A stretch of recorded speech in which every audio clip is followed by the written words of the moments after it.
Meaning of iron rations.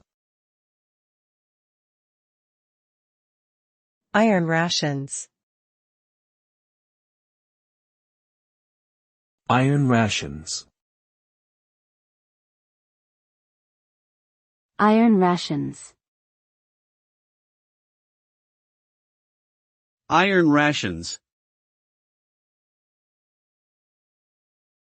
Iron rations is a military term that refers to a soldier's emergency supply of food, typically consisting of non-perishable items such as canned goods, dried fruits, and hardtack biscuits.